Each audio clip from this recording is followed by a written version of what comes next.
you know, just do whatever. I know all the items. I know all the heroes. Oh, okay, great. You know, kind of caught me out a little bit. I was like, he probably knew more than I did actually on that show. So that's pretty cool to have him on. He wanted to know where I got my Dota 2 earrings. Did he? That was tier 5, so that was when the little ones weren't in the store yet. Yeah. So yeah, looking for some bling.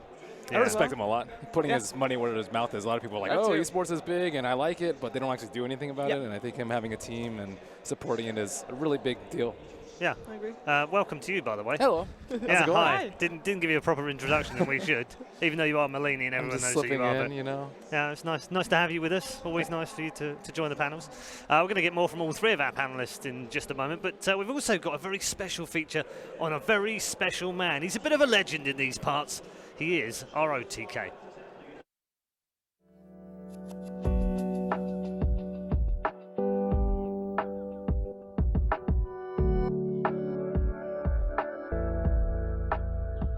像我在我的训练的一天的流程，基本上就是，比如说我们基本上都是中午才起来的，然后中午起来洗漱一下，然后下来我会选择倒一杯热水先喝一下，喝完了之后可能就比较有胃口了，然后开始吃点东西。紧接着就是训练，训练呢2点到6点，我们之间会训练。如果我们在这个训练中发现有一些发挥非常不好的地方，没有处理好的地方，我们就会大家一起来看录像，把它解决掉，然后又是吃饭。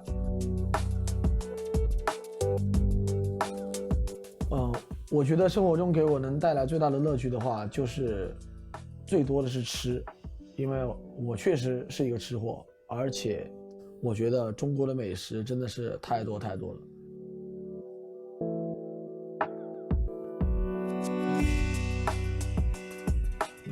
我觉得自己最大的优点的话，应该就是比较有正能量吧。因为跟他在一起玩游戏真的感觉特别好，然后也不会有那种压力感嘛，就是输赢大家有输有赢，大家都很开心的那种样子。就是说呢，比如在队伍状态很好的时候，这个时候那就自然不用说了，那队伍中的氛围啊，气氛就会很好嘛。然后在队伍低迷的时候，我也可以把这些正能量传递出去，然后让队伍做出一个比较快的调整，然后让大家尽快把自己的状态调整好，把队伍的状态调整好。可能这就是我最大的特点吧。啦啦队，啦啦队队长。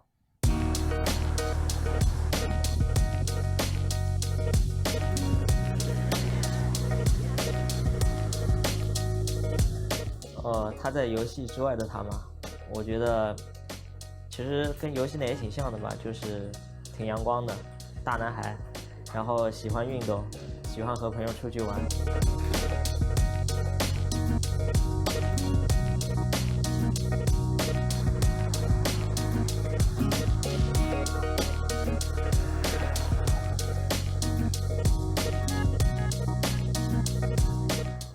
所以呢，像我们 VG.j 战队为什么叫 VG.j 呢？就是因为 Jamie 的这个原因。像我们这支 VG.j 这支战队的组建的话，就是因为我们老板跟林书豪的关系很好，然后林书豪呢，他有意来投资一个DOTA 2的俱乐部，所以就投资了我们这个队。然后也是因为林书豪的投资的原因，我们所以组建了这支队伍。然后他们就选取我来做这个队的队长，然后就让我去找一些我认为就是还不错的队员，跟我关系好的，大家能融在一个团队中，所以这支队伍也就组建了起来。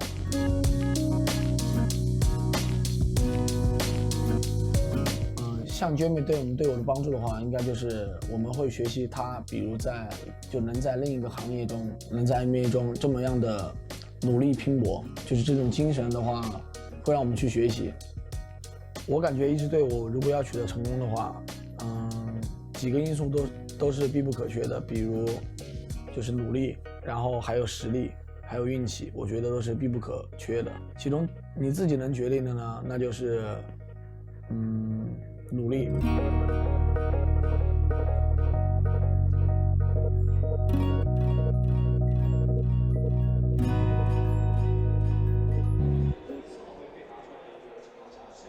A legendary name in Dota 2, and we'll catch up with our panel now and just talk about this man. How do you summarise his career and his legendary status in China and even across the world as well? He's been in and out of success in a lot of ways. Obviously, doing extremely well at TI4 is probably the big one. But he fell a little short, and ever since then, couple on and off retirements. So what are we at now? 2 maybe? Not sure. Not as many as Joey. Well, I think he wants to settle the rivalry with Swindle Melons. Is that what it is? That's what did he say? What was his claim? He's like, if that arrogant captain or something places higher than me, I'll retire or something. Yeah. It was and then like he didn't make it to TI. Yeah. So maybe he didn't carry it out because he didn't make it there. I don't know. I don't know how that works. There's always gonna be crap talking, and it's always gonna be like, whatever. When I think of RTK though, I think of a loud player person. Yes. I like that he calls himself the cheerleading captain, because if you're around where he's playing, it's always noticeable where IGV is playing, because they're just that's why I was surprised so in the video when the players are like, yeah, it's pretty calm, he's pretty chilled, and you know everything's nice and happy and it's hugs, and I was like, is this the same guy I hear screaming his head off in the background when we hear all the practice matches? It's crazy. Maybe some of that's probably as well some of those other guys playing on tons of different teams. Maybe one time you get an ally that gets a little angry every time there's a mistake. That stuff really hurts your morale as time goes on. So, you know, if they can keep playing together and keep improving, I mean, they've got great players. Yeah, I mean, it's a legendary lineup in many ways, isn't it? Other than Freeze, who, no disrespect, just doesn't have quite the same name yet, but aggressive, fabulous player. FY and Fem have been two of the very best players in the world from time to time over the last 5 years. It's such a legendary lineup. You think that can't possibly fail. And yet they have kind of disappointed, I feel like, this tournament so far. I think VG.j going into this, I was expecting big things from them. They came second at Star Ladder. They did really well against Team Liquid, who was at their top form at that point, and here they are in the lower bracket. Yeah, and don't forget, this is an automatic invite for Kiev. Yeah. The pressure's so off we are them, expecting them to do well. Yeah, the pressure's off, but at the same time, they're performing in front of their home crowd. I think for a lot of the teams, though, like once they actually want to qualify for Kiev, that's actually more important for them than actually winning DAC, I would say. Like, I don't know. If you're a team, you're like, okay, we need to get invited to Kiev. That's what they've been working for 3 months. Sure. And then once they finally get invited, a weight's off their shoulders, and then they can relax a little bit and maybe not go into overdrive, perhaps. So, I don't know. I would definitely agree with that. I mean, the prize pool's like 5 to 6 times bigger for the major. Sure. I mean, that's a lot of what teams play for. Getting the big W is amazing, but it's just not the same as getting the payout and the W. That's like that's like TI, majors, everything else is the pecking order. It's not over for them yet. It's not like they're going to lose necessarily right now. Yeah, we haven't even talked about their opponents, so why don't we do that right now? They do have a very, very good opponent, Team NP. They came into this one as pretty much the underdogs. Many people, including this panel, I would imagine, thought this team would be bottom of their group and they'd be in this bottom half of the bracket, and that's where they are. But that's not quite the full story, Shiva, is it? Because they were so close to getting a top 2 spot and then somehow got robbed of even third. You know, and I feel like in NP's case, in terms of pressure, they would be a team to falter under that, and it would be so sad to see them go out first. Somehow I'm kind of thinking that might happen, though, best of 1. But they were so close to being the upper bracket. It is actually, it is I feel like it's kind of a typical story for NP. But it does feel like that, doesn't it? But they had some really good games as well. They had some terrible games. They had some really good games. So all they got to do is hit the right stride here. They had a lot of prep time. These guys are theory crafters. I feel like they know what they're going to draft when they come into this. And I hope hopefully so, because that was going to be my question to Ben. Peter said yesterday, like, he loves these guys, but at the same time, they drive him completely mad when they start doing this crazy theory crafting stuff. If they could just stick to something that works and that's in the meta, they would do really well. Please, they have EE on their team. You're asking for too much there. We all have a little bit of EE in us, you know. We have a bit of rapier in us. Oh yeah, I mean, even more than that. He's just bonkers. Even the 1v1, he was bonkers. We wouldn't want it any other way, though, would we? That's why I like watching NP. Yeah. They're a team to cheer for. You never know what's going to happen. It's true. It's great. So what do you think will happen in this one? Will they go back to a more standard? Because it's best of 1, right? Is that not playing to their strengths, though, Ben? Is that not saying it's best of 1, we'll either be utterly awful or we'll be absolutely amazing? I don't think it's going to be that direct. I don't know what NP's strengths are. Come on, they're going to have... Is it best of 1? I don't... They got a strat planned. They're going to do it. Maybe it's going to suck, but maybe it'll be well formulated. It won't have glaring holes. It might just catch them off guard and be exactly what they need. Who knows? So you don't think they're Flip going to the go? coin. I don't know. You don't think they're going to go into the draft and react to how VG.j draft? Oh, yeah, of course they do a little, but you think they've come into this? They've got a specific game plan. Well, yeah, I think so. I mean, keep in mind SVG was coaching EG at a couple of various points. Yep. I think that they've gone through all the draft lines thinking like, this is what we open, how will they open? I think that's the kind of thing that they'll spend a lot of time on. They'll have their alterations that they might need to pivot to ready, and that's what they're going to do. Just go in and do the draft they want to do, and hopefully it gives them the strat they want. Okay. Ben, what do you feel like is the matchup that we should be looking out for above all else? Probably EE, as usual. As usual. First freeze. A lot of pressure on that mid lane again. It's always EE, man. It's always about this guy. Very interesting when you look at these statistics. Freeze has had a much better tournament so far. Yeah. Well, it's he has higher GPM. He does. So for people that maybe are slightly unfamiliar with Freeze, you mentioned him. He was the quote-unquote unknown player of the squad. He is like the Anna, the miracle of China in this squad anyway. You know, There's quite a few of those though in Chinese squad. This is true, but you know, a high remark player that definitely knows what's up and is just really strong. And sometimes he might not have the best of games, but he doesn't necessarily lose his lane. And I think that is something that for Envy, either he has a good game or he loses or a good lane or he loses the lane. There's not really an in between, I feel. And I feel like Freeze, it's either he plays even and it's just trading, or he wins the lane. I was going to disagree with you, but then I remembered his Spectre game, and I was like, it really is a little bit like that. We don't talk about the Spectre game anymore. But that's more like lane. It's like a drafting issue. I feel they keep getting put in these they put themselves in these weird matchups where he's like in a dual lane that doesn't look fun, and his support leaves, and he's solo, and I'm just, why are they in this lane at 3 minutes? It's kind of bizarre sometimes, but other times he plays mid and it goes okay. It's pretty average, but. I don't know. Yeah. I guess it does get a little weird sometimes. The lanes are not always what they want. Maybe, but usually by mid game things kind of come together, and other times they just don't at all. So I don't know. I don't know what to expect. I'm getting less confident as we talk more. All right, I'm gonna give you some confidence. SVG. If he's on Slaughter, they win. Slaughter. If he gets Slaughter, they win. Or MSS Beastmaster. One of those ideally two. both. Or DD both. But those two, looking at the group stages, surely those two have given you loads of confidence in the team. Sometimes. If they get them. Yeah. If they get the heroes. But they don't always draft like that, unfortunately. MSS is really stable, though. I think he's my favorite player on that team in terms of performances. AUI mostly hit, but sometimes he misses on a couple of those. MSS has really been the stable rock and very solid performances on the offlaner. Yeah, and AY solid on the Alchemist, instantly removed. And as an April Fool's joke, we should have just done everything with the EE. Free should have been F-R-E-E-Z-E. You should have been Sheever with 2 E's in your name, too. And you could have been Red Eye with 2 E's at the end or something like that. That would have been great. You just EE-ify everything. Because this might be our only chance. This might be our last chance. Let's see. As we head into our one and only draft, it is best of one in the lower bracket between Team VG.j.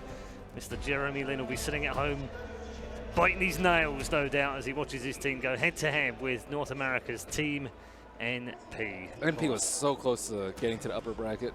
They were. One game away, effectively. If they'd won one game against one out of 3. They could have won any of the 2 games in their best of 2, and then the tiebreaker. Then the tiebreaker, exactly. It's very unfortunate for them. It would have been a big upset, really, if you look at before the tournament started, and then you tell me that NP got top 2 in their group. I would have been and there was a group of death as well. It was, I was going to say it was in the tougher group. Empire finishing second in the other group. Would you have had that as a bigger surprise than NP finishing second in their group? Maybe because of how hard that group was. Yeah, just no. I think NP may be a bit more of a surprise, I guess. They won, so we're okay, GG. So this one is going quickly, and I've got a feeling Kevin might be right on the money here because the Lifestealer came out and immediately NP locked in the Slaughter and the Silencer together. So last time I saw them do this, I think it was EE playing the Silencer, and he went mid, and he went A fast. He went like Treads, Drum, Solar Crest, I think, which helped solve some of those armor issues. Maybe they'll do something similar. Or it could still be support, but Silencer is definitely getting a little bit of preference here in this tournament. Been seeing him cropping up more often. I like it, especially because they draft big team fight heroes for ROTK generally. Usually the Magnus, but Magnus is banned out. Also, surprisingly, ES has been ignored, or Earth Spirit rather. But I think it's quite obvious that NP was expecting letting the Lifestealer through. I mean, all of the bans in the first round are not very surprising. Not weird to see the Naga get banned against AUI. I feel like that happens no matter what team he's on. Yeah, and as far as theory crafting the openings goes, it feels like VG.j was not really expecting the instant locking from NP. It took them a while to select the Monkey King here. Yeah. But they do it anyway, so we're going to see some early aggression coming out from them. All right, so knowing that RTK does like those teamfight ultimates, sure they have some way to stop the initiation, but do they need something else themselves? Is Slardar enough? You want to see some teamfight from them as well, from NP? Yeah, some kind of gap close might be nice because when Slardar initiates, you got to have follow-up of some kind. Yeah. If Silencer doesn't end up being E, I would like something like an Invoker maybe. Could be good. Seems like they're worried about late game nasty cores. Tinker definitely one of those. Yeah. And they are normally the ones to pick those types of heroes for themselves. I don't really feel like they're too much of a Tinker team. Not a Tinker team, but in terms of late game threatening heroes that can... If NP is a team that does like the game to go long. Yeah. Now I think the question is VG.j going to ban Medusa? It depends on if they are expecting Silencer to be run mid or not. I mean, last time we saw Medusa, was NP playing Medusa, right? Yeah, he plays it most of the time, I think. Yeah. And there's the Beastmaster ban, so we're going to see something new from MSS. They need some way to help the Lifestealer out, though. VG.j, like no Magnus, so no Empower, no RP. There's no Slaughter on his team. ROTK doesn't play Batrider very often. So what actually are they going to carry? Storm Spirit is really bad against Silencer, generally speaking. So I'm trying to figure out how they're going to make this Lifestealer own. That's always what you want to do. You want to help your Lifestealer just be able to 2-shot, 3-shot people and get them around in the fights. But I don't really see a good way for them to do that right now. Why is Monkey King not a vessel for Lifestealer normally? He doesn't get Blink Dagger. No, but he can jump in from a tree. You don't want your Monkey King in the middle of a fight generally. You want him to like stay on a tree, cast his ulti, and then just sit in the tree generally, and then just throw out your strikes. He's very, very fragile, especially with the builds that people go. It's like phase basher. You have no survivability. He has very little armor, and will just die if amped. But they also need a way for them to like fight inside the Monkey King ult. A lot of the times when you see the drafts, it's like they're forced to fight in the Monkey King ult, and you're just kind of screwed after that. So they go for the troll combo. This is quite the troll lineup right now. Three heroes that have right clicks. I play with AUI and Pub sometimes, and he loves Troll Warlord, especially versus Lifestealer. He really likes Troll in general. He's just like, I don't know what he loves about the hero so much. It's his thing. It's his jam. That's promising for NP then. Yeah. I mean, they also recognize the weakness that VG.j have, banning out the Batrider, so another initiator out of the pool. What is left for RTK? We still have a Centaur. Centaur is okay. Tide, I would say, is actually pretty good here. Yeah. So if he takes any damage, he'll crack and shell off the silence, maybe? Cracking off silence, and the amp is also pretty good. Dash lock control. Well, I think during the group stage at some point, I just asked Peter, like, why is Tide not picked? Because we haven't seen him at all. And it was that the ultimate is just too long, so... It is. Would you still pick him? Centaur's way more favored, but it depends on how do you want to take the fights? Do you want to take the fights and beat them when they have global up, or do you want to take fights so fast that global's not always going to be up for the fights? So there's two different ways I think to approach it. Yeah. I actually like the CM pick here. Obviously going to have silence troubles, but for heroes like Troll Warlord and Slardar, Slardar a little vulnerable to disables, and Troll obviously needs a right click. I think she's a good pick.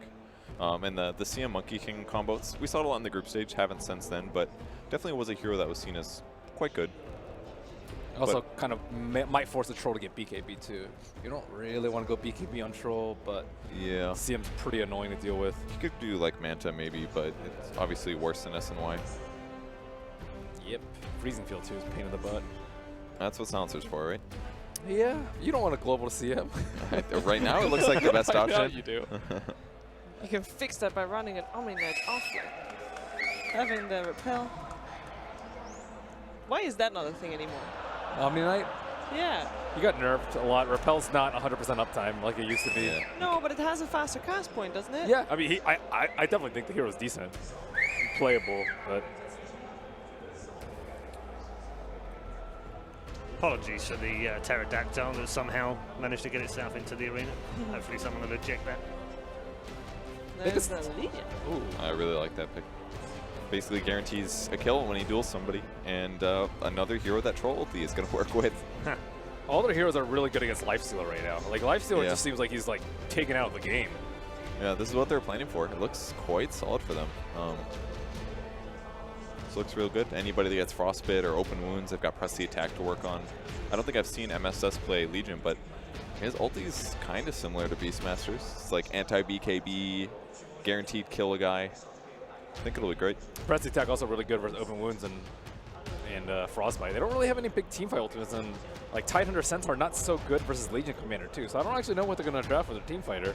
Like the options are pretty limited right now. Yeah, and the silencer makes it so hard. Like all the go-to team fight supports, you're just thinking, well, but then it'll global and I won't do anything for 4 seconds and the fight will be over already. Is there something they can draft for freeze? I was going to say that can fix it. Is Storm Spirit an answer here? They already have the silencer, so I don't think it's a big deal. They can easily just jump with global, and they have nothing they can do, like, let's say, Blink to win the global So silence. why still go for Storm Spirit? They have to have a way to get the Lifestealer in. Yeah. And they have to. It has to be somebody that also does damage, and ideally somebody that gets online early kind of helps. So, yeah, it's real scary. Yeah. But they needed something. And Siamora, it's going to make it a little better. True. Does this mean that there's a lot of pressure on that Monkey King to do super well early game to make sure that there's pressure on NP, that they can't really get their timings right? It's a great start, because if they do get a lot of kills on NP and get a bit of a gold advantage, then they can be the ones that set tempo. And then all that they have to do is make sure they don't take a 5v5 against NP, or Silencer would give advantage. So maybe they could get into some kind of split push game, perhaps. It would help, and CM is good for that. Monkey King is good for that. Yeah. That's maybe one advantage they have, that MP's roaming is a bit worse. It's just like Slardar, really. And usually Maybe a little bit greedy? I don't know if I'd say greedy, but their roam is not as good as Monkey King CM. But they still got one pick left to fix that. That's true. And maybe if it's Silencer or Slardar and they pick another roaming hero, yeah, they'd be looking really good. Overall, Troll, Legion, Silencer, they don't need that much help in lane. Yeah, So definitely good laning. They've got the freedom there. Right, what's the answer, Ben? What answer for VG.j? I'm not sure. I'm trying to think of Sand our King 2K have been heroes. that? Would Sand King have fit it? I mean, you see NP ban it. Sand King is He's still not my still a favorite. mismatch. I think that they need a bigger team fighter than Sand King. But Sand King was banned out. Yeah, that's why I'm wondering, like, would that have been it? It's Abaddon. Okay. Abaddon is the Slardar quote-unquote counter. Saw it a decent bit. It's very good versus the Amplify, but I think their team fight's so overwhelmingly weak. Like their only AoE really is, I guess, MKO and CMO, but those are both from supports. And I don't really think they can stop the jump from NP. I like NP's lineup a lot more, regardless of what their last pick is. Yeah, and no matter who gets dueled, Abaddon's probably not going to save them anyways. No, but you would imagine maybe he gets a Grieve, he can at least get the silence off of himself and someone else with the shield. No one gets Greaves though on Appa anymore. Even against Global, they don't. I don't see anyone get it. But you I like it. You kind of need to in this draft. They have no way to get out of Global, like zero. Yeah, it seems a painful What one. if they press Rage first, and then magically win the they fight go. after? Then they just press R on Troll and just click the Lifestealer. They just And all they still die. get them off for Dazzle 3-7. pick I is don't so good. really see what their VG.j's like. I guess they have like okay lanes because they see him in the Monkey King, but overall their team fight is just they can't take Roche, they can't win team fights. They have so much single target. There's just a lot of things that I see glaringly wrong for them. Okay, so which way do you go prediction-wise then? Easily NP. All right. Yeah, I would Sheila? go for the same.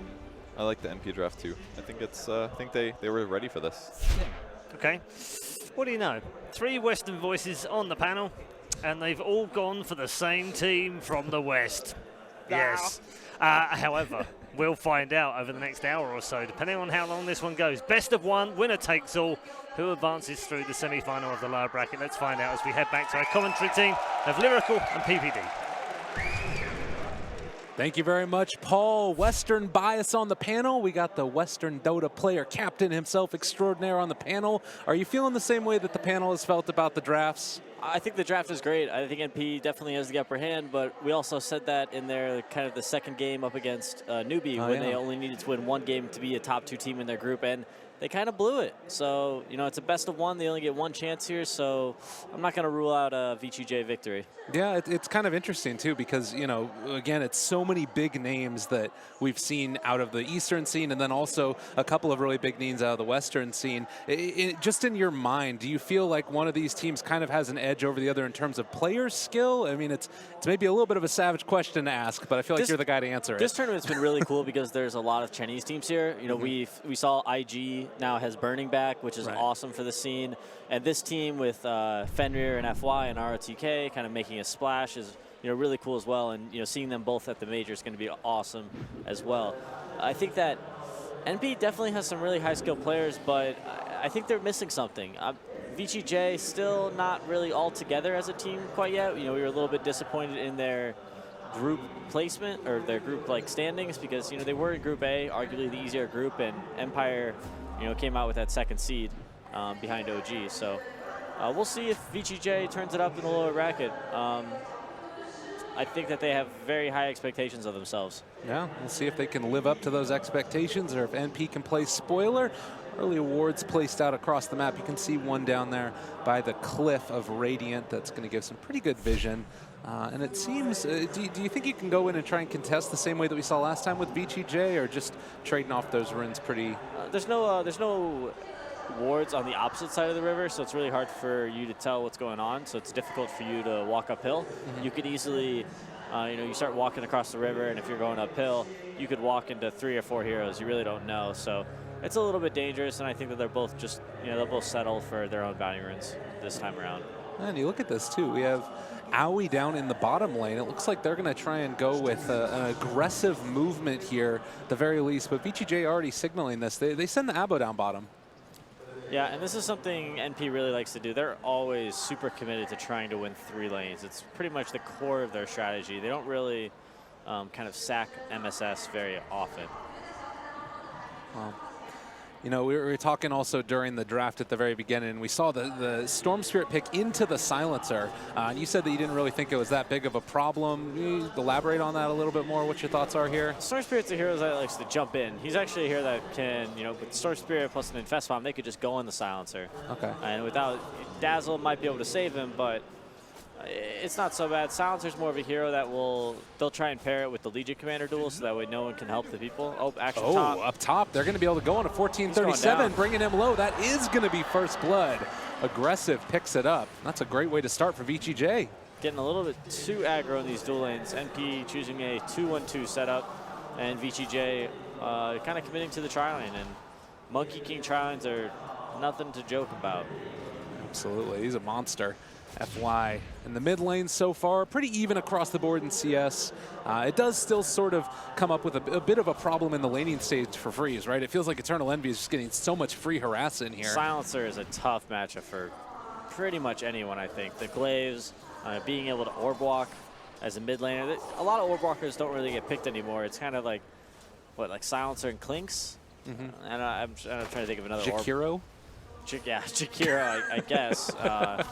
With the liquid fire every once in a while, but yeah, orb walking is pretty annoying to deal with for a mid laner, but Storm will be able to fall back into the jungle and farm a lot faster than Silencer will during like the early to mid game. Okay, well, Monkey King getting pushed out a little bit here by MSS. 1437 in the area, getting a pull off as well. Actually jumps onto the tree. As he landed, it broke, and now it's going to be a stun onto FY. And it almost is going to bring him down. MSS, a little bit of the movement speed advantage. They're going to keep the pressure on. Oh, just barely able to get away. Fly FY. away, Monkey King, fly away. What a hero. You'll never catch me. Better hurry up, man. Yeah, Dazzle's on top of him, but he can still just keep the movement on. Tango's a tree. He wasn't sitting on that one like we saw last time, but we'll be able to make that movement in towards mid now and maybe apply a little bit of harassment onto Envy. Space created. Yeah. So early on, Storm Spirit just a little bit behind the Silencer, although there's 6 denies coming out from that Silencer. As far as all of the lanes go, actually, it looks as if it's fairly heavily into the favor of VG.j outside of that one particular lane. Do you think that they need to be at all concerned about the Legion's lack of farm here? The Legion will catch up. Now that we see Monkey King kind of roaming around, it's going to free up Legion to really CS a bit more. It was, you know, he did kind of chase the Monkey King there, trying to make something happen, so that was a bit unfortunate for him. Would have been a nice kill for him, but he'll catch up. I'm not worried about MSS. He always finds a way to find some farm. Okay. There is a pretty big creep wave pushing in here, so Aggressive going to get a lot of farm. And now this movement in towards the mid. FY wants to find a way in on top of the silencer. And maybe with Envy very far forward, they can do it. Thinking about going for the courier, but instead just rotate in towards mid. There's the crush. The counterplay onto Freeze. Actually, Envy going to get stunned from far away. Getting up close and personal, but Freeze goes down first. They take down VG as well. So 2 go down for NP, only 1 for VG.j. Yeah, nice kill. Both really had the same idea to gank mid there, but VG.j brought bigger numbers, and they also had the tower to help them out with a couple hits. So 2 kills for VG. I think it actually benefited them quite a lot. Getting those early kills on your support heroes, especially Crystal Maiden, a hero that's very level dependent, especially in the early game, is huge. And we've seen Monkey Kings that have picked up a couple early kills, really kind of, you know, get that early phase boots, finish their PMS, also have the Orb of Venom, and they're a huge threat. You know, into that like 5 to 10 minute mark. Yeah, something that I've heard a lot from different people is that this is a hero that doesn't farm very well, the Monkey King, but if you're able to get involved and make those kills happen, you can snowball from there, and even just applying pressure onto the Dazzle constantly when he wants to get these pulls off. Those early game items really enable you to kind of abuse other heroes that don't necessarily have like the items and levels they need to defend themselves. Okay. Well, Abaddon topping the CS charts right now at the beginning. You can see, though, that ROTK under heavy fire, and, well, they are going to be able to punish him in spite of that high CS. Aoi picks up a kill for himself. Yep, nice play by SVG, level 3.5 on the Slardar. I thought that they were going to be going for trying to break down that tree there, but the jump in, boundless strike jump is going to come out as well. Connects onto 2. They're starting to stack up the damage. Great comes out on a 1437. Press the attack to take off and make a little bit of a movement speed advantage for him, but they still will fall to the Crystal Nova. MSS trying to salvage something, but there is no chance for a counter kill. Strong lanes for VG.j. Yeah, absolutely. Monkey King, super strong laner. We talked about, or the panel talked about VG.j kind of lacking in teamfight, and that's like definitely true. They gave up a lot of options for better teamfight to have kind of stronger lanes with the Monkey King and Crystal Maiden supports. So would you say that right now this is sort of what we would expect, at least in the early stages, VG.j leading? I think that they have better side lanes. I think the mid lane is pretty NP favored in terms of like 1v1, but Storm Spirit being able to fall to the, or like retreat to the jungle, he'll be just fine. Okay. So I think that if VG can, you know, take an early game advantage, I think VG's making a lot of great plays. So let's give them the credit that they deserve for like their early game movements. I think that they are doing a lot of things that are going to help them win this game. Yeah. Well, Envy certainly off to a good start as well, and in spite of the greatness that's going on there, going down earlier on as well. But Aggressive has phase boots now, building towards that armlet. And this is somebody, as the name might suggest, definitely wants to get aggro in the early movements. Do you think that's something where you could go with like a level 6 infest into the Monkey King? Yeah, absolutely. I think it's more likely that they'll make us play with the Storm Spirit when Lifestealer hits 6. That's the cool thing. Or that's the difference between Silencer and Storm Spirit this game, is that Silencer's going to get, or Storm is going to get level 6 and he's going to look to make a play on a lane, whereas Silencer doesn't really offer a lot of gank, or, you know, he can kind of a global silence and almost like counter initiate, but by the time Storm Spirit and Lifestealer get in, it might be too late. Yeah, it's more dependent upon those other heroes to get that initiation. The Slardar gained a decently timed Blink Dagger as MSS is just going for a little bit of deforestation, hoping to get lucky, but will not find FY. Still going to be slowed and now looking to dive that, but as the TP comes out, well, 1437 getting gone on. Aggressive pops the rage, turns to fight. SVG is here, but will get frostbitten by Fenrir, and that should be the end of the engagement. Not enough movement speed. That's a lot of damage from MSS, though. Gotta be careful. Legion Commander getting some levels. Dazzle is a tough hero to deal with when there's a lot of creeps in your lane. They constantly just chasing and trying to break down these cheese. FY is being a menace. And I think I just heard an infest as well, as Aggressive used it to heal up a little bit, get himself a little bit of extra CS. Oh, looks like they're trying to help Monkey King. Now up their top, FY gonna get out, just barely. I believe there was a troll ulti popped as well for that. Yeah, helping out his team. Also, you could put a little pressure on the Abaddon. It's a win-win. So far, you can see that it's relatively even across the board as far as net worths are concerned. So what do you feel like is going to be one of the big tipping points here? Any level 6s that really, change your mind a ton? We talked a little bit about the Lifestealer. Is there any sort of countermeasure that MP can put on? NP doesn't really have a lot of great gank. They're very dependent on these Blink Daggers eventually coming out of Legion Commander and Slardar. So they're just probably going to sit back, kind of farm pretty slowly. And we talked about in the group stages, they like to play pretty defensively, and they like to react to what their opponents do rather than be proactive. So their draft is definitely set up for them to do that until they get those Blink Daggers. Then they can start being aggressive. Okay. Well, in the meantime, Fenrir will be scouted out by this. I do believe that Sentry Ward is within vision, so they should be able to get the D Ward now.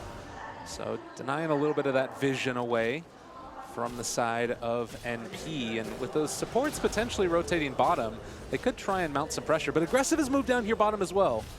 Kind of a hard hero to gank. Yeah, absolutely. Lifestealer and like Juggernaut are two of these cores that are incredibly hard to gank. And Troll's got to be a little careful now. I guess a quick Boundless strike into a open wounds could spell his death. And yeah, Troll matches up pretty well against Lifestealer, but if Lifestealer is the one playing aggressive, a lot of times Trolls use their melee whirling axes to give an opponent that mischance. But the Rage from Lifestealer will just take away that mischance, and he'll be able to do a lot of damage to Troll. Interesting, too. If they get into like a man fight, Troll will definitely out DPS the Lifestealer. I think I saw there on that Lifestealer as well, going back for the Midas, it looks like, as opposed to going into the early Armlet. Do you like that decision? It seems a little bit different. Well, I don't know. I don't necessarily know how I feel about it. It's a tough task for him to go Armlet and get a lot done in the early game, I think. So probably just building for late game. Ooh, building for late game there. Trying to get himself into a situation where he can carry in the later stages at the very least. Yeah, definitely. Well, MSS up in the top. Still getting his farm on, waiting for any of those, but Freeze finds himself a quick pick, and that's going to be SVG going down. He's getting a little greedy, going for that enemy bounty room. Pays the price. Well, top lane, ROTK, ulti going to be popped. They do still have duel, thinking about going onto him now. This should be a duel win in just a second. Well, maybe not. Global Silence comes out. They aren't going to get the win, and they're not even going to get the kill onto him. Now Storm Spirit shows up, going to pop the Grave on MSS, but should still be able to be ran down. I do believe stun is not going to come, but they have the damage with the Remnant. ROTK did end up falling. I think it was either Poison Touch that finished him off, or it was like a last hit from a creep, and it gave Dazzler the kill. But yeah, Global Silence was kind of a waste there from Envy. I think maybe they just saw like something was happening top. There wasn't, all they were doing is just trying to kill Legion Commander, so. I mean, that means that you can start to play a little bit more aggressive over the next couple minutes for VG.j as well, right? Yeah, it's kind of a dead spell, at least for now. I think the Global Silence is going to come into greater effect once NP starts being able to initiate the fights with those Blink Daggers. But for now, you can kind of throw it out willy-nilly. Okay. It's sort of like that Chronosphere last game. Well, the Chronosphere, is ideal for securing themselves a kill. The Global Silence doesn't really secure you any kills unless you initiate first. So. Okay. In the meantime, up in the top lane, Troll going to pop ulti, try and bring down this tower at least a decent amount in terms of HP. But Abaddon is a hard hero to go up against. And guess what? He's going to go Midas too. I have a feeling we might see a couple more of these as the team's prepping up for the late game. Oh, Storm Spirit in the mid. They're going to be going on to Envy and find themselves a kill. There's that Infest gank with the Storm Spirit. NP doesn't have a lot of great tools to deal with this until they come online. These Blink Daggers could not come any sooner for them. I mean, this definitely feels to me like it's the pick-off-oriented lineup from VG.j versus NP, just trying to go into the late stages, winning team fights. So, I mean, it's feeling like a very dead moment right now for NP in general. How do you think you try and deal with this?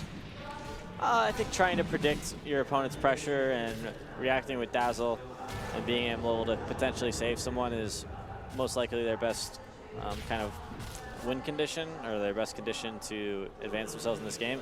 They could also kind of group up as a team and just kind of maybe push a tower together. They don't necessarily have the blinks to initiate, but they might be able to just click the tower down with Legion Commander and Troll and Silencer. Yeah, I guess you could already see Aoi doing that in the top lane, pushes the Abaddon out of lane as well. You now have the Legion Commander that's rotating up towards the top. Yeah, it's too tough for them to split up. The Infest gank with Storm is, it's too strong. They can kill anyone, so. That was a sneaky little play there by FY, bouncing all over the place. But now the Troll ulti popped and Tier 1 gonna fall. No response for VG.j. And that's a pretty good win there for NP. Yeah, VG.j wasn't in the best position to defend that, and they saw the commitment, both bringing, Silencer and Troll to the tower. It's a big commitment from NP, so it's not a huge loss for VG.j. But I think NP's got the right idea. Definitely grouping up, playing as a team until, take some towers, get your gold that way, rather than trying to split the map and farm. I think that's just going to give opportunities for VG.j's kind of pick-off-oriented lineup to excel and grab some early game kills. Well, it does look right now like VG.j getting into a position to defend at least, but MP is going to go right into Roshan. This is spotted out. This is a really bold move. Very brave. This is a classic NV Roshan here.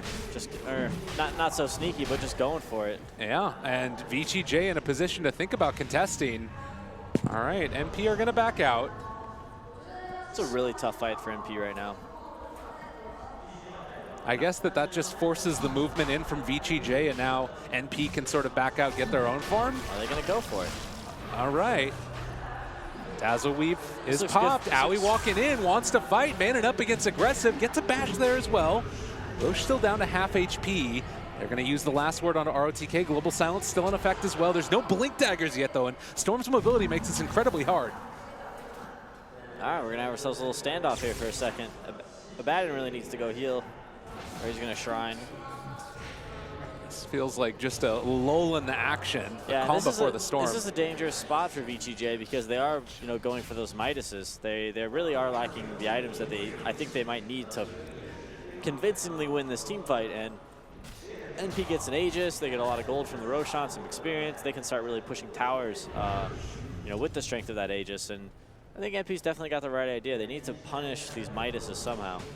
Yeah, it's kind of an interesting little dynamic, too, because you just send the Slardar down to the bottom lane as Fenrir is going to deward this, and he's almost got his Blink Dagger done. So they can gear up for another round of pushing in towards Roche if they want, and they do take it incredibly quickly if they get a couple of seconds to their own.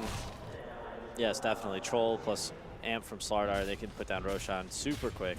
But that Blink Dagger is going to allow them to really possibly take the fight that they want. It depends, of course, where Abaddon is and whether or not he's ready to react to the Slardar stun. He can kind of save any of his teammates if he's in the right position. Well, Freeze up here in the top, just thinking that something might be going wrong for them. Monkey King in the mealtime, they did ping out that he was in the area, but FY is going to TP away as well. And with all these heroes TPing back home, this might open a little bit of an avenue for NP to walk towards that Roche if they want to. Yeah, I was actually lying. They're going to global when Silencer goes in, so Abaddon can't really save anyone. Okay. Best case scenario for VG.j, I think they should hold buyback on their cores. And when that global comes out, have buyback ready for whoever they initiate on, and then be able to take that Roche fight. Oh, the scan's so close to hitting. They're expecting right now, VG.j, that NP would be going for the Roche, and instead, NP are going to rotate in towards the jungle because they see that Abba, and they want to try and shut him down first.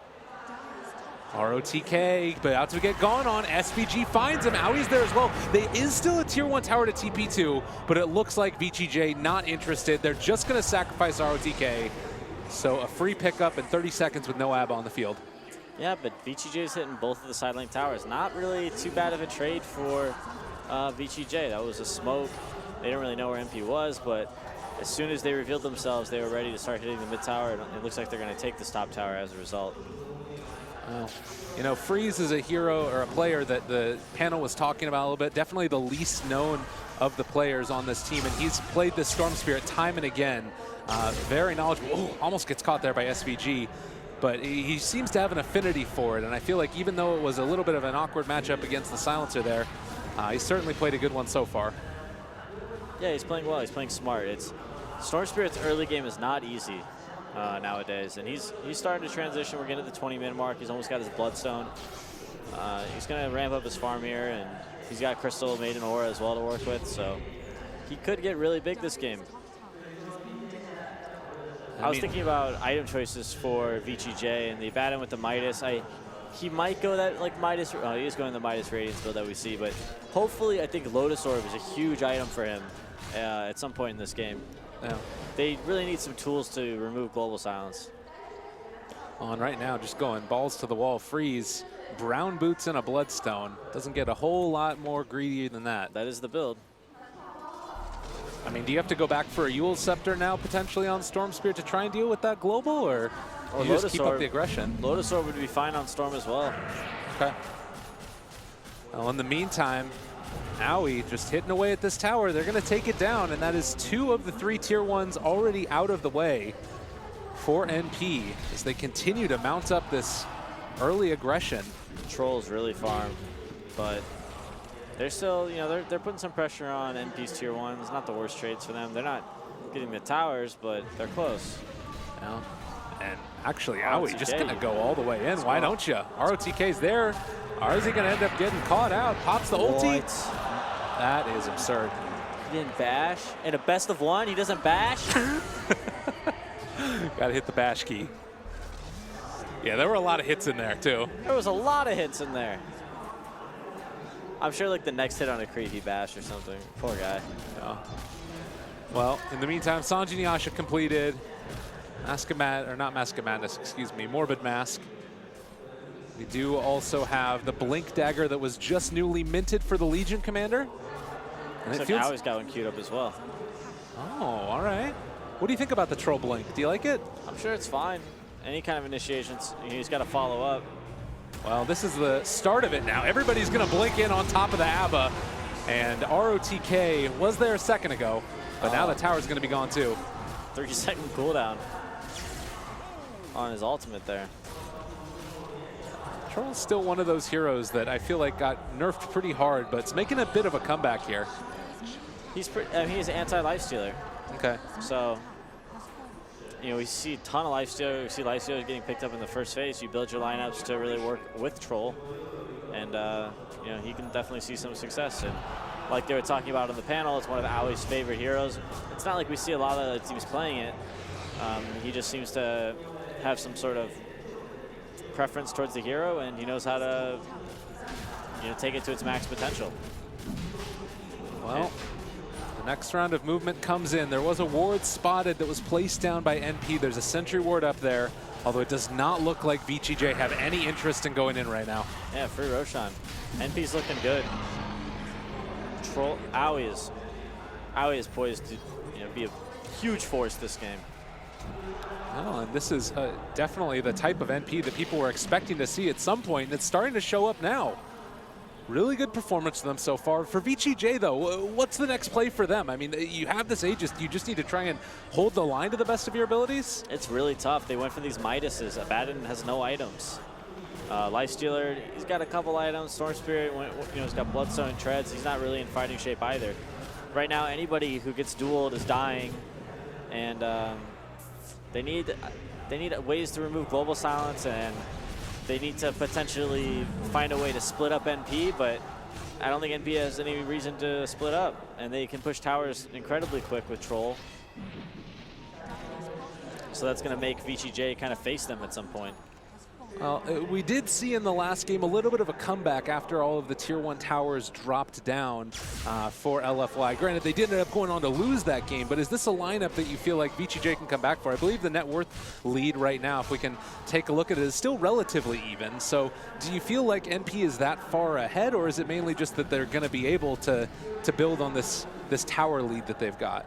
No, I don't think they're that far ahead. I think it's just really obvious to see who has the better team fight right now. Okay. And VG.j is respecting that by not engaging. I think if they do try and defend that tier 2 tower with like everything they have and take a team fight, then they're going to lose that team fight, and NP's just going to take that tower anyways.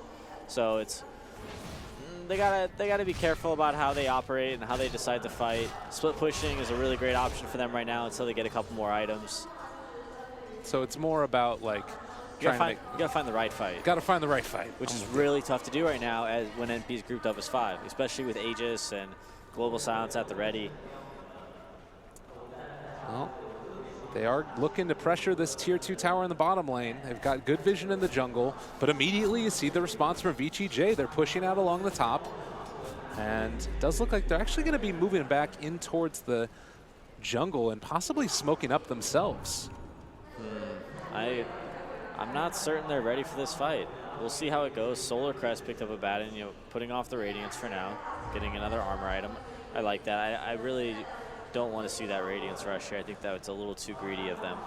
MKB, I believe, did get a basher in this time, so that's at least something to rest their head on as Lifestealer inside of Creep. Freeze gonna jump forward, pulls back alley, initiation. On the fire. They're there, they're on top of him. NB's gonna get force-tapped away, but getting bashed up now by the Monkey King. And it looks like NP is gonna be forced back. They blinked out, but that was a nice fight for them there. Global Sound still at the ready, but all they used was the Monkey King cooldown. It's got a minute and a half, so it will take a bit. They won't have it for this fight if they choose to defend.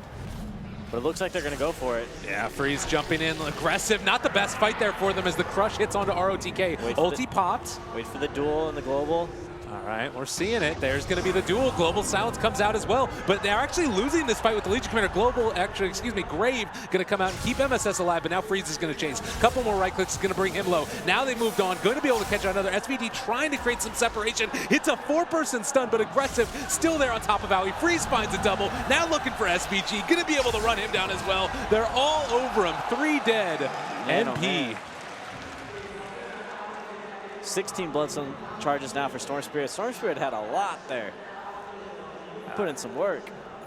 Now he's building into that answer for the Global Silence as well. Has the Yule Scepter up very shortly.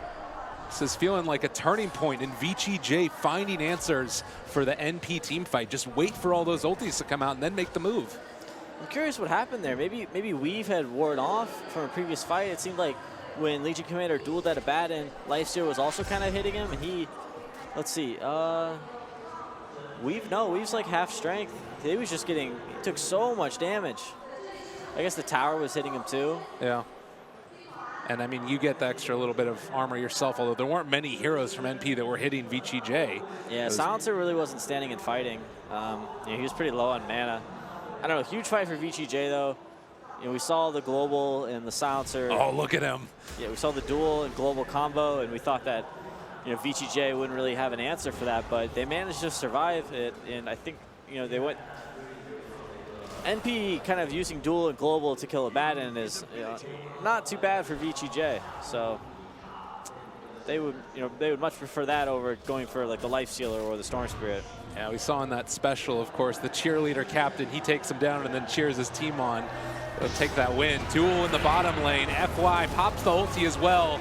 This potentially could be another one. Eternal Envy ends up taking down aggressive, he turned into a tree. What? No way. Oh my God, they don't know. It's yellow. All right, they got him. They're on top of him now, but FY still going to get brought down. It's too good. So they end up taking down the Lifestealer and the Monkey King. SVG was like, where'd he go? His teammates were spamming ping. They're like, SVG, please. The tree does not have a yellow minimap icon. I mean, at the end of the day, that's why you got the crush for, though, right? You hit a general area. You're sure you'll find him. I do really love to see those little jukes, though. Yeah, well, I think he was just, I don't think he saw him at all. Like, he wasn't looking at his minimap, and he was still kind of staring at his screen looking for, you know, wherever the Monkey King had maybe jumped into a tree or had escaped. And when he immediately glanced at the tree, he didn't really see him, so pretty funny. I like it. Little jokes, little goof. Well, in the meantime, all this goofing around, Freeze has continued to farm himself up towards almost the highest net worth in the game, right behind that troll there. And this is a hero that we've seen time and again take over games with the Storm Spirit. Do you think that he has the potential to do that in this game, or is the disable from NP a little bit too much? I think with Abaddon backing him up, he's got a lot more freedom to play aggressive. Oh, well, Freeze able to dodge away, does not get brought down. Wow, that was quite the reaction. He had to have caught a glimpse of Slardar or something there, because that was quick. I mean, did SVG stun and he dodged it there? Or he just didn't end up hitting it? It looked a little bit. I think he was like potentially just kind of zipping around to get the overcharge for the for the creep camp? Yeah, for like killing the overload. Sorry. All right, thanks, Observer. That's great. Yeah. No, he wanted that to just kill the creep wave, and it just happened to be exactly when Sardar went in, and then Sardar blinked, and he saw that Storm Spirit was kind of zipping at the moment, so he waited a second on the stun, and Storm Spirit just kept jumping. Yeah. So Abaddon, after finishing off that Solar Crest that you talked about, you liked it, helped him win that last fight, I'm sure. You also now build towards the Radiance, so that will be quite good for himself as well. I think for the Storm Spirit, I saw him building into a big item. Is that one going to be the Shiva's Guard next? So more armor for that Storm as well. Yeah, armor is going to be huge for them in this lineup. You see Aggressive going for the Assault Cuirass as well. Is Abaddon still headed for that Radiance? I would love to see a Lotus Orb. Yeah, he's got the Radiance queued up. Radiance it is. Radiance isn't bad. The Mischance will be very nice against the physical damage heroes of NP, as well as the Silencer. They're all trying to, successfully land some auto attacks. I mean, in my eyes, that says that ROTK wants to become a bigger factor, expecting the game to go later on. He wants to go in and really force NP's hand in these fights. Like we saw at that bottom fight, they kind of ended up, proccing the bat and all of them. Poor Crystal Maiden here. Yeah, this one hurts, and a quick dual win as well, up to 38 damage. There you go. Oh, they're going for Freeze. They want a party. CM's gone, but the party's going to continue. The Yule Scepter lift off, take off the silence for the moment, but the Crush connects. Freeze in trouble. He's going to drop. Now looking for more ROTK. He's going to get ran down as well. They're in his face, aggressive, looking to try and turn this. And FY actually thought about going for the ulti there, turning it onto aggressive. Pops BKB. Howie continuing the chase. Rage is there. Miss. Can they find any way to catch him and run him down, though? Does not. Oh! MSS picks it up with the overwhelming odds. MSS. Said that with some conviction in your voice right there. Yeah, he's my standout player for this team. I've been a big fan of MSS for a long time. He's doing quite a good job on this Legion Commander. More often than not, I feel like it's those Beastmasters that I see him on, those types of heroes, occasionally Darkseer as well, but showing he has what it takes here. Ooh, quite close with that blink. Actually going to catch Bashlord, making up for the earlier stage, but Freeze is not going to fall. VG.j getting a little sloppy. They're not as organized as I thought they were. And they found FY now up in the trees. The wrong tree. Oh no. That'll happen. I thought they saw him with that ward. Or I guess maybe that little vision there, they couldn't see if he went to the left or the right one. Yeah. Unlucky, 50-50. What can you do? Or potentially just a misclick on the tree is another option. Yeah. These things happen in the high stress situations, as they will get a D ward now, knowing that there was one up there. VG.j still really farmed on all three of their cores. Monkey King also pretty farmed as well. Wow. Freeze still willing to go in for these as well, and Dazzle. Making a grave off. Dash, well, they take him down. FY able to find that. Wasn't able to quite get the grave off. And another ward taken down. So the vision across the map for NP is still quite good, but they're starting to lose a little bit of their grip on it. Yeah, they've managed to take out almost all of VG.j's outer towers, and they've been placing wards on these aggressive pushes, and they've actually helped out quite a bit. But regardless, like the deep wards, they're nice, but they're not super helpful for NP because they're just 5-manning so much. So yeah, ideally, if they were like splitting the map and then VG.j was also splitting the map, they could go for some pickoffs. But it's pretty easy for VG.j to track kind of where NP is at because they're always kind of together. It just feels to be have been an all-out assault on the early stages, and NP definitely pulling it back in and getting in the face of VG.j, but they still have to respect that Storm Spirit and the Lifestealer Bomb. As far as the next couple of fights and how you see them working out, we saw that one big group up in the bottom lane for NP, but then on the retreat they kind of got shut down. Roshan's going down quick. I think VG.j wants to defend. Well, FY is there, has an Invisor and ready to go in. There's also an ABBA on the other side, diving in deep for this one. FY goes out with the Boundless Strike, but they do get the Global Silence off. That is going to be Freeze dead because of the Legion Commander, now chasing for more. Lifestealer under assault, going to get ran down. They're going to be able to get another big bad crush off. The CM ulti is pretty good, but it's not going to be enough, it does not look like. Oh man, 3 dead for VG.j. Aggressive, turning to fight. Blinked away from him though is the Troll Warlord, going into range for him. Still some good armor toggling there. And ROTK doing his best in the mid lane, but it looks like it is going to be NP winning this fight and potentially going to be getting a full wipe as ROTK trying his best, but will not run down MSS. That's a tough ask for them to initiate on Silencer like that, who's building very, very tanky. And for them to think that they can get that kill without Dazzle or Legion Commander reacting, that's a little too wild for me. You felt like that was a little bit of They have 2 defensives. Like they have the press the attack from Legion Commander that's going to take Silencer out of any disables, allow him to get off his global regardless. And then they also have the Shallow Grave, which is going to save him. And you know he actually got up to the shrine after the Shallow Grave, healed up to full. And a huge fight for MP. Not only do they win that fight 5-0, but they also get Roshan, and they're poised to go high ground here. And Abaddon's not up for 30 seconds, so I think they're going to get a set of racks. Just a bombardment of right clicks coming in from NP. The minus armor that you have there, the duel that's been so effective at shutting down the Storm Spirit, and that's not to mention the global silence. This is what the panel said could always happen, and now they're making it work. Freeze, you got to be careful there, buddy. Crystal Maiden has been so underwhelming this game. Like just kind of like 0 impact. I know they haven't been like team fighting very much and it's been very split up, but I feel like he's kind of just been a walking aura. And it's no fault to Fenrir. I mean, Fenrir is not playing the hero incorrectly. It's just that hero just is sometimes just not too strong. And to me, again, it feels like NP is really doing the best to stick together, not get caught out. Even there by the shrine, they weave up beforehand to make sure that if there is a fight, they're still ready for it. And while you do have this Abaddon Radiance completed, I'm sort of wondering at this stage, with BKBs online on a couple of the cores for MP, how effective is this going to be?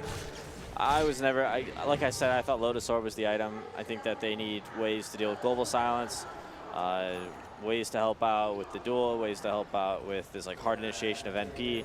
I think Lotus Orb would be a great option for them. Somebody gets dueled, Abaddon can Lotus Orb himself, and you know he can start pumping shields and heals into them, or he can Lotus Orb, he can Lotus Orb the Storm, take off the Slardar amplify damage, and really help him out. But we saw in that fight, Storm Spirit got dueled, Silencer got saved, he global, they couldn't help Storm. Storm died. He didn't buy back, which I was really surprised. He had buyback. He had like a 35-second respawn timer thanks to Bloodstone. But he kind of just watched his team just die one by one after he went down. I think he really wanted that Shivas, which he does have now. Yeah, and that's the thing, is that it does still feel like with that, you have a little bit of the better vision as soon as you initiate to maybe find that silencer in the fight and go for the big play. They just don't have like that normal big team fight hero from ROTK though. We were talking during the draft if maybe like Nyx was going to be an answer. The Magnus obviously banned out in the very early stages of the draft, but now their high ground defense just feels so inadequate for what they need. Yeah, I think the Monkey King ultimate actually does provide a little bit of team fight. Okay. It's, with the Basher, he kind of pretty much is like a guaranteed stun on everyone that's inside the circle. So, here we go.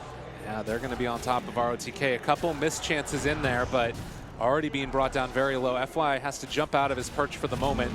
God, this damage coming out. The Scotty on Troll Warlord is just so hard to deal with. Stacked. He's stacked for sure. They need to try and like ignore him and disable him with like Crystal Maiden or something.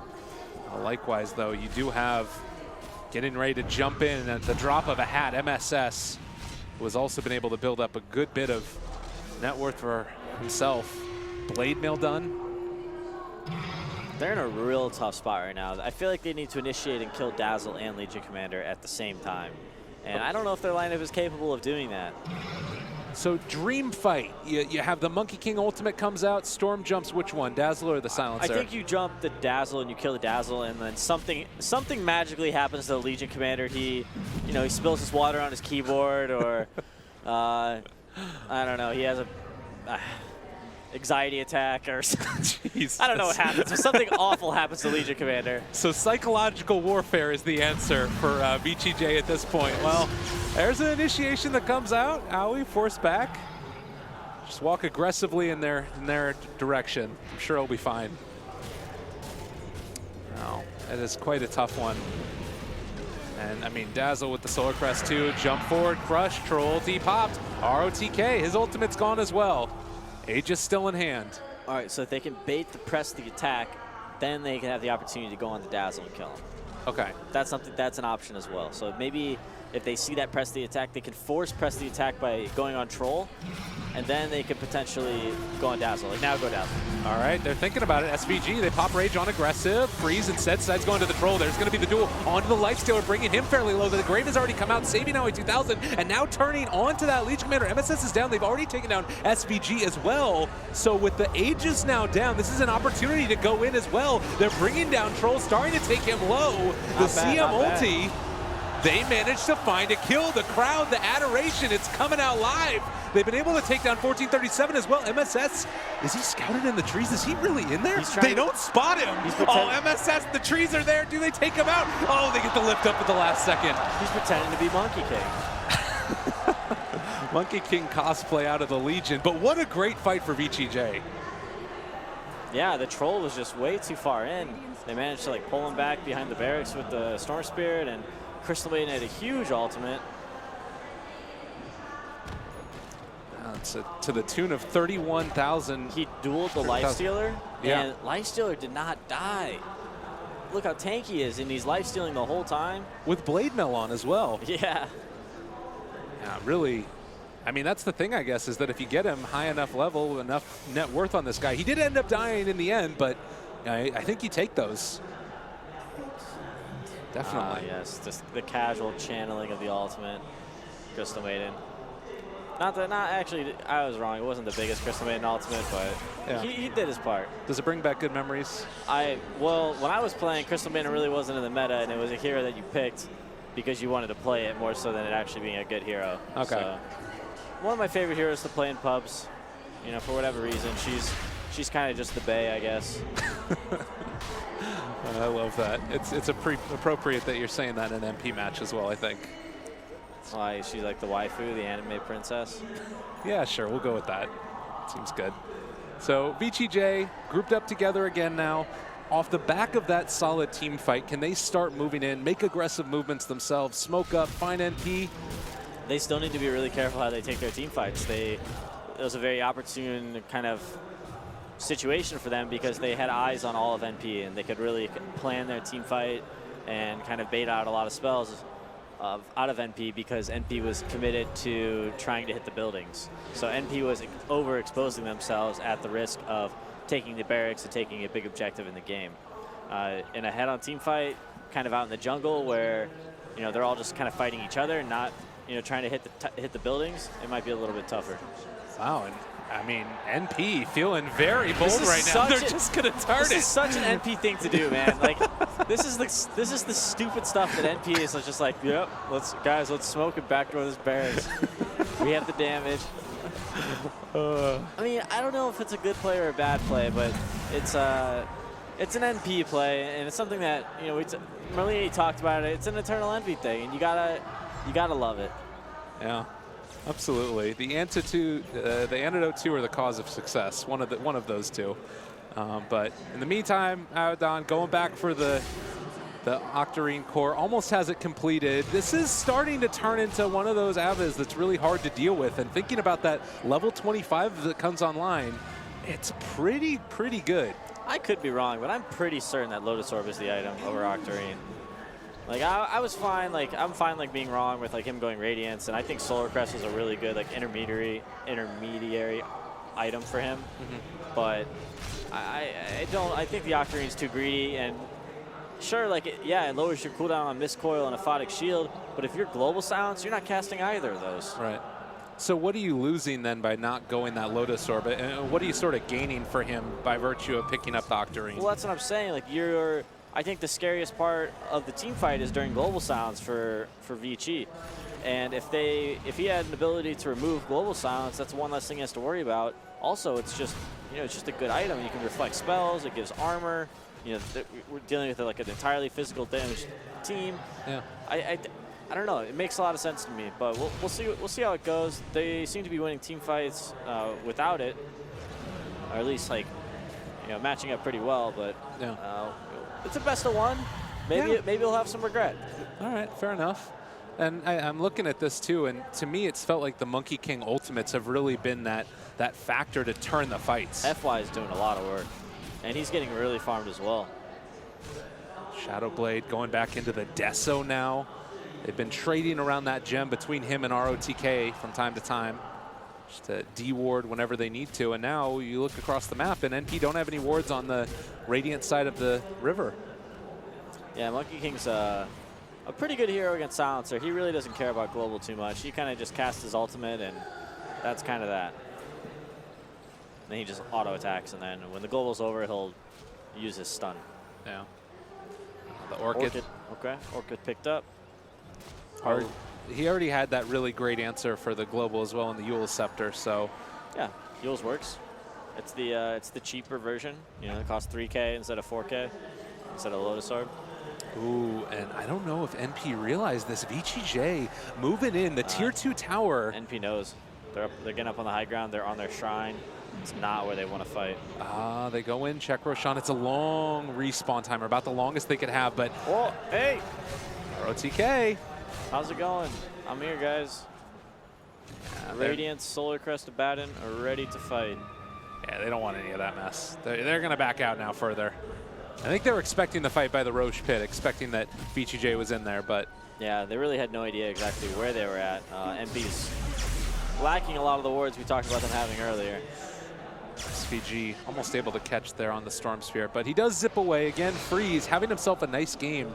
I think as far as Freeze's death and kill score has looked so far, he's had himself a really decent time. I mean, 3 deaths on a Storm, sometimes that can mean that you fall out of ability to do anything, but he's still managed to have impact. Can we check out the buyout situation? Yeah. I think that's going to be huge for this next Roshan fight. Storm Spirit not having enough gold. Lifestealer also not having enough gold. Buybacks on, I think Slardar could potentially buyback in this next team fight. Really anyone. I think this next, if they can get an Aegis on Storm Spirit, oh, here we go. Global. Wow, Global popped immediately, just gonna drop him. ROTK dead. He actually cannot cast his ultimate when he's silenced, and I believe they have the, the upgraded Shadow Blade, Silver Edge? Silver Edge, sorry, I was misplacing the name of the item. That's a really cool combination, so it doesn't automatically activate that. Yeah, so if your passives get disable on a Abaddon, you have to trigger it yourself, but if you're global silenced, you can't click it. Wow. So, but he buys back, there's no duel, and there's no silence. Oh, immediate silence from Freeze, what a play. It's gonna be a grave though to keep him alive for the moment, lifting up on the Troll as well. He is inside the Monkey King's ultimate, it's gonna be dropped out of there already, but Abaddon's still in this fight, had bought back, but they're doing so much damage. Howie is gonna drop, and now looking to take this a little bit further. Freeze, he smells blood, gonna take down that Dazzle, now gonna pull in Eternal Envy. Oh, NP, it looked good sir for so long, but now they're gonna lose the Legion as well. Killing spree for Freeze, and the crowd is loving it. Did you see that FY taunt? Oh my God. Monkey King was dancing. He's happy.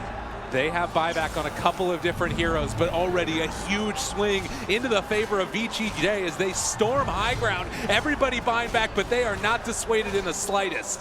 No Troll Warlord for 60 seconds. Don't think they have any reason to turn around. What a great decision by ROTK to buy back and come and contest that fight. Another silence coming out from Freeze. This guy looks like he's hacking here. My God. And that's that. They have 35 seconds. I think they can go back for Roshan. ROTK pings it out. First rack's taken by VG.j. And it was just at the drop of a hat, too.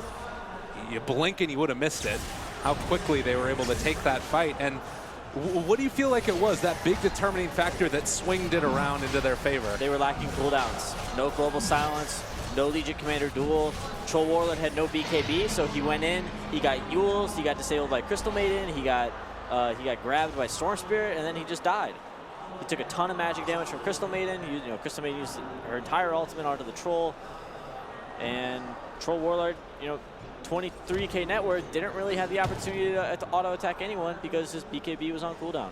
And it did really feel like, I loved the combination that we had there of Troll Warlord blinking in and getting the Silver Edge off, and then they destroy Abaddon. But the problem is that afterwards, like you said, they can't take that subsequent fight after the buyback. It's a big problem with heroes that have these long cooldown ultimates, Silencer, Tidehunter, Enigma. you use this ultimate, the other team just buys back, and you got to be ready to make a fight here. Oh, and just watch Freeze here. This reaction, it was pre-cast, I do believe. Oh, there it is. Yeah, and able to catch him, and that could have been one of the things that turned the fight. Press the attack and Grave used there. That was awesome. Really, really good Orchid. Those are plays that win you team fights and win you matches. Freeze certainly putting on a show, and that was the thing too, is that a lot of people had questions about his ability going into Starladder and going into the rest of the other events that he's been a part of, but his problem was never technical skill, it was always decision making, and with this many legends on your team, that's something that you're going to catch up on really quickly. Yeah, we see so many teams picking up these new kind of mid players. Oh, there we go. Well, Aegis down. Can they do it again though? I mean, they're assaulting the high ground right now. Aggressive continues to hit it. They don't really have an answer. Tier 3 down. ROTK's taking a lot of damage, and his ulti is going to be pop crush now. Connects onto 3, but Free is deciding to go in. There's the Grave, keeping him alive. Aoi is still deep, but will not be taken down in the midst of that ulti. Another lift up. Yule Scepter is there. They decide to go back in with SVG, the 4 staffs, keeping Freeze alive. Aggressive continuing to be ran down. They have Scotty from Aoi. Oh, nice Glimmer Cape there to keep him alive for the moment. Now they pull back in the Dazzle, trying to turn. A Grave used on himself as well as the press the attack. A good stun comes in from SVG, but they've taken down Aoi. Now going to take more. NP are dropping like flies, and VG.j might just have done it. And GG is called. It's too bad. I mean, props to VG.j. Really, really cool game. We saw someone kind of handle, being out team fought for a long, for like that whole midsection of the game. They dodged team fights. They were able to build the items necessary that they needed to win the game. And really, really amazing plays from Storm Spirit, I think. Freeze did awesome. Yeah, you can see him right there smiling. He's happy as a clam. He's just having himself a good old time. Oh, Peter. Made it to the BO3s. That dreadful, terrifying best of 1 is over, and they're moving on until tomorrow. Oh my God, really impressive stuff. And you can hear the crowd here. This is a team that they just love oh so much, and can't wait to see more from them. Paul, I'd love to hear what you guys have to say about that game. Very much, and congratulations to VG.j. They do advance at the expense of Team NP, but what a game it was, and there were chances throughout. Kevin, I think it would be fair to say that NP kind of threw this one away a little bit. Yeah, they did a little bit. It was definitely a very tough match. It was hard to close the game out, but they had a lot of big advantages. Troll was insanely farmed. AUI had a great performance there. They had a lot of high ground attempts, but it just kept turning out bad for them, like 1-for-3 trades and stuff like that. Yeah, it took a while for NP to get to a point where they had an advantage position, I felt. Maybe longer than it should have taken. They had a laning stage that didn't really go as well as you would have expected it to. FY Monkey King. FY Monkey King. I had like a lot that. to do with it. Yeah.